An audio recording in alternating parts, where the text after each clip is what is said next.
School পরিদর্শকের সই নকল করে স্কুলের জমি বিক্রির অভিযোগ উঠল প্রধান শিক্ষকের বিরুদ্ধে।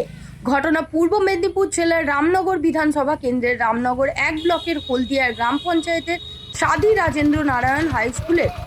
আচ্ছা, যেখানে শুনলাম যে আপনাদের প্রধান শিক্ষক যেখানে স্কুলের জায়গা বিক্রি করে দিয়েছে এমনটা কিন্তু অভিযোগ করেছে জাল সই করে, সেটা কি বলছেন আপনি? বলতে আমাদের পরিচালনা সমিতি গঠন হওয়ার আগের ঘটনা। এই ঘটনাটা সম্পর্কে আমরা সম্যক জানি না। বর্তমান পরিচালনা সমিতি আসার পরে আমরা খুঁটিনাটি যখন কাগজপত্র দেখতে যাই তখন দেখি যে এই অসঙ্গতিটা আছে। এই নিয়ে আমি সরকারি যে দপ্তরগুলোতে আছে দপ্তরগুলোতে অভিযোগ জানিয়েছি, অভিযোগ লিপিবদ্ধ আকারে চিঠির আকারে করেছি। স্কুল পরিদর্শকের সই নকল করে স্কুলের জমি বিক্রির অভিযোগ উঠেছে খোদ প্রধান শিক্ষকের বিরুদ্ধে। স্কুলের 17 ডিসমিল জমি স্থানীয় এক বাসিন্দাকে বিক্রির অভিযোগ উঠেছে প্রধান শিক্ষকের বিরুদ্ধে। ওই স্কুলের দায়িত্বপ্রাপ্ত স্কুল পরিদর্শকের সই নকলের অভিযোগও রয়েছে প্রধান শিক্ষকের বিরুদ্ধে। আচ্ছা, যেটা শুনলাম আপনাদের স্কুলে যে প্রধান শিক্ষক নাকি স্কুলের জমি বিক্রি করেছে, এটা নিয়ে কি বলবেন? না, এই কথাটা সম্পূর্ণ সত্যি ঘটনা। আমি অভিভাবক বা এই স্কুলের ছাত্রও ছিলাম। আমি অভিভাবক হিসাবে এই স্কুলে কয়েকজন অভিভাবককে নিয়ে স্যারের সঙ্গে দেখাও করি, এই ব্যাপারে কথাবার্তা হয় স্যারের সঙ্গে। অনেকবার আমাদের কথা দিয়েছেন এই জায়গাটা ফিরিয়ে দিবেন বা স্কুলের সার্বিক উন্নয়নের জন্য যেগুলো ভুল ত্রুটি হচ্ছে সে ব্যাপারেও করবেন। হেডমাস্টার মশাই কিন্তু এখনও পর্যন্ত জায়গা ফেরাননি বা যেসব কথা দিয়েছিল সেগুলো সব কথা রাখেননি। কেমন চোখে দেখছেন স্কুলের জায়গা বিক্রি করছে?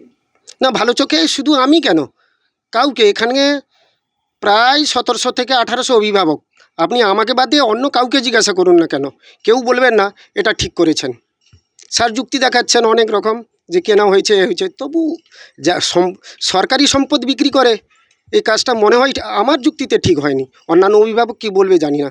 15 আগস্ট উপলক্ষে সেল জোন দিচ্ছে দারুণ অফার। মাত্র 15 টাকা দিলেই পাচ্ছেন স্মার্টফোন। ভারতবর্ষের যে কোনো প্রান্তের মানুষ এই অফারটা পাবে। শুধু থাকতে হবে আধার কার্ড। একই ছাদের তলায় পেয়ে যাচ্ছেন Moto, Realme, MI, Samsung, Oppo, Vivo, আইফোনের মতো নামি দামি ব্র্যান্ডের স্মার্টফোন। থাকছে no cost EMI, up to 70% exchange offer. আর তার সাথে থাকছে নানান ধরনের উপহার। আমাদের ব্রাঞ্চ দমদম, কালিন্দী, লেকটাউন, বাঙ্গুর, নাগেরবাজার, সোদপুর, রথতলা, বেলঘরিয়া। নর্থ কলকাতার 15খানা ব্রাঞ্চ, যেখানে একই ছাদের তলায় পেয়ে যাবেন বিভিন্ন ব্র্যান্ডের স্মার্টফোন। 3রা আগস্ট থেকে 15ই আগস্ট পর্যন্ত চলবে এই অফার। তাই আর দেরি না করে সুবর্ণ সুযোগ পেতে চলে আসুন সেলজোনে। শুনলাম আপনার অভিযোগ হচ্ছে যেখানে স্কুলের জায়গা নাকি বিক্রি করে দিয়েছে, না, এই বিষয়ে আমাদের ঊর্ধ্বতন কর্তৃপক্ষ আছে, এই বিষয়ে আমি কোনো মতামত দিতে পারবো না। যেটা অভিযোগ করছে সেটা কি? এই বিষয়ে এই মুহূর্তে আমি কোনো মতামত দিতে পারবো না। কেউ তো অভিযোগ করছে, অভিযোগ মোটামুটি সেটা একটা ব্যাপার, যাই হোক একটা আলোচনার স্তরে আছে। এই বিষয়ে কোনো মতামত দিতে পারবো না। অভিভাবককে নিয়েও বসা হয়েছে, তিনি একটা ডেট দিয়েছেন, সেই ডেটের মধ্যে আমরা চাইছি যে স্কুলের জায়গা স্কুলে ফেরত আসুক। সরকারি ল্যান্ড কেউ অন্যায়ভাবে বিক্রি করতে পারবে না বা সম্ভবও নয়, তো তিনি করেছেন।